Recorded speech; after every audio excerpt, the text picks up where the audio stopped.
Você ouve nesse momento Ecoando a Nossa Fé, com Padre Frei Inácio José. Bom dia, querido irmão, querida irmã. Seja bem-vindo ao nosso programa Ecoando a Nossa Fé, no qual nós queremos refletir sobre um tema catequético inspirado no Evangelho do domingo passado.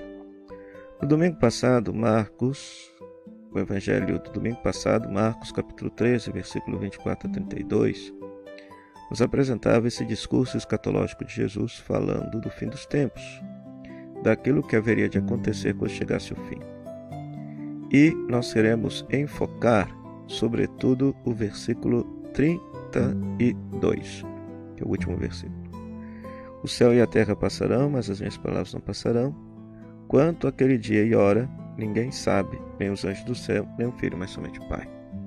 Então Jesus no Evangelho deixa bem claro: ninguém sabe quando será o fim, só o Pai. Entretanto, muitas pessoas têm ficado apavoradas com certas revelações privadas, com certas pregações de padres pela internet ou outros pregadores, que utilizando mensagens de Nossa Senhora, têm insinuado para o povo que o fim de todas as coisas está chegando, né? Ora, um leitor atento do Evangelho e que crê no Evangelho como palavra de Deus vai perceber: só Deus sabe o fim, nem os anjos, nem o próprio Filho, nem Jesus sabe, só o Pai. Então há que se perguntar: como que Nossa Senhora pode saber o fim de todas as coisas? Ora, ela não sabe. Acreditar que ela sabe o fim de todas as coisas seria contradizer aquilo que está expresso no Evangelho, que só Deus é que sabe quando será o fim, certo? Ora, e aí as pessoas podem perguntar: tá, mas será que ela não está dizendo alguma coisa? Não. Que papel então tem estas revelações aí no decorrer da história? Pois tudo bem, veja só, está aí na sua tela o Catecismo da Igreja Católica, número 66, número 67, que tem como título Já Não Haverá Outra Revelação. Então leiamos e expliquemos rapidinho. Número 66. Portanto, a economia cristã como nova e definitiva aliança jamais passará e já não se há de esperar nenhuma nova revelação pública antes da gloriosa manifestação de nosso Senhor Jesus Cristo. Em outras palavras, Deus disse tudo por meio de seu Filho e não há mais o que dizer. Continuemos. No entanto, apesar de a revelação já estar completa, ainda não está plenamente explicitada. Em outras palavras, Deus disse absolutamente tudo, mas este tudo que Deus disse por meio de Jesus Cristo ainda não está plenamente compreendido pelos cristãos. Por isso que no decorrer do tempo, bispos, padres, teólogos, catequistas sempre deverão aprofundar aquilo que Cristo nos ensinou como revelação da parte de Deus, para que nós possamos compreender de uma forma melhor e atualizada aquilo que Jesus nos disse. Continuemos. E está reservado à fé cristã aprender gradualmente todo o seu alcance no decorrer dos séculos, né? Então, por exemplo, vamos dar um exemplo aqui, né? Ou seja, Jesus já havia anunciado, por exemplo, a dignidade de todo ser humano. Todos são filhos e filhas de Deus. Mas não houve uma época na história da igreja que a igreja apoiava a escravidão, ou a igreja não achava que os negros, por exemplo, não tinham alma, ou que os índios, de repente, não tinham alma. Mas, é claro, a dignidade de todo ser humano, isso já foi anunciada por Jesus, mas vejam só, no século XVI, século XVII, que a igreja começou a despertar para essa consciência de que negros e índios também são seres humanos. Já nos havia sido ensinado lá atrás, mas só séculos depois que a igreja foi entender. Então, assim, por isso, aquilo que foi ensinado por Deus por meio de seu Filho Jesus Cristo precisa ser gradualmente aprofundado, entendido, explicitado, a fim de que todo o alcance daquilo que foi ensinado possa ser, vamos dizer assim, aprofundado e entendido. E aqui que está o ponto principal, número 67. No decorrer dos séculos tem havido revelações ditas privadas, algumas das quais foram reconhecidas pela autoridade da igreja. O que é uma revelação privada? É quando fulano vê Nossa Senhora, vê Jesus, vê um anjo e recebe uma mensagem dessa pessoa. Certo? Então veja, foram reconhecidas pela autoridade da igreja, ou seja, significa que quando uma pessoa tem uma experiência dessa, a igreja averigua se a pessoa não é louca, averigua o teor da mensagem, e averiguando a idoneidade do vidente, a veracidade da mensagem, percebe-se que se aquela mensagem tem ou não contradição com a fé cristã católica. E uma vez percebido isso, o que a igreja faz? Reconhece que o fenômeno foi digno de fé humana, o fenômeno foi verdadeiro, não foi uma farsa. Entretanto, veja, todavia não pertence ao depósito da fé. Em termos de teologia católica, existem duas definições de fé. Existe fé divina e fé humana.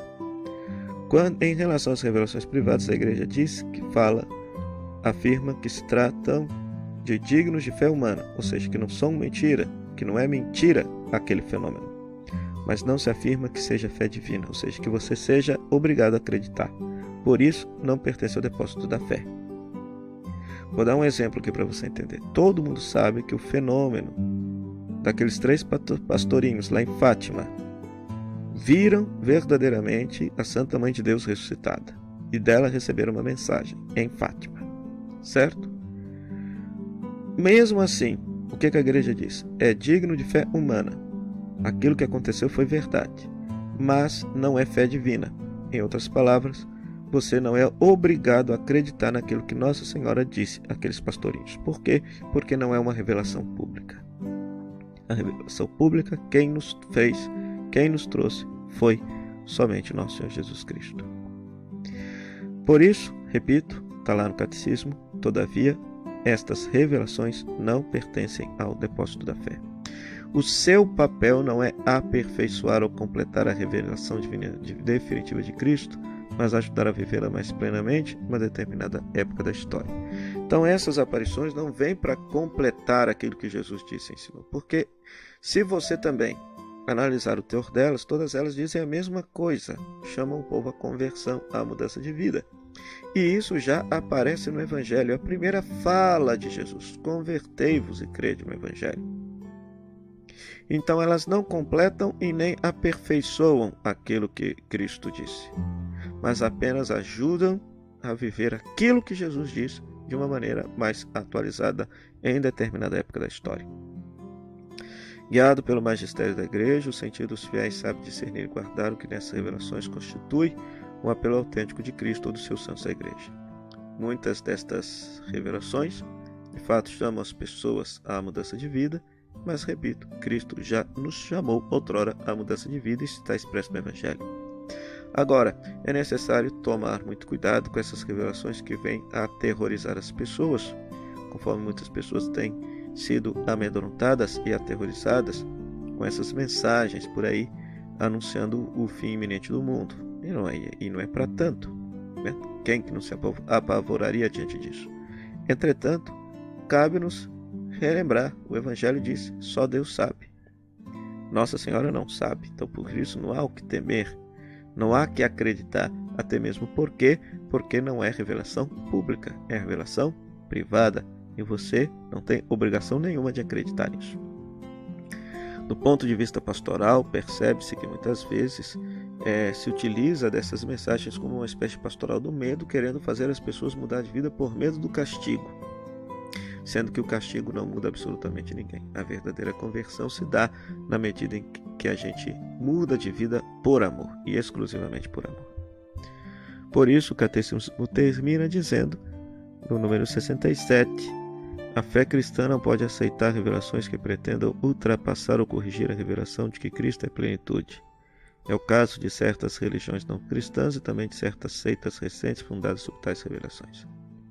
Então, nesse sentido, queridos irmãos, queridas irmãs, que esta catequese possa nos servir para aprofundar esse tema das revelações privadas que têm sido utilizadas, sobretudo nesse tempo de pandemia, para amedrontar as pessoas anunciando o fim iminente do mundo. E não é verdade, pois a palavra de Deus no último domingo nos ensinou, só Deus sabe quando será.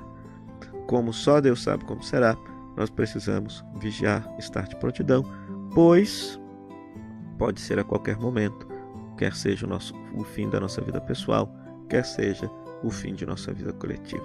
Fim que não será fim que será início da nossa eternidade junto a Deus. Que Deus te abençoe. Até o próximo programa Ecoando Nossa Fé, se Deus quiser. Tchau, tchau.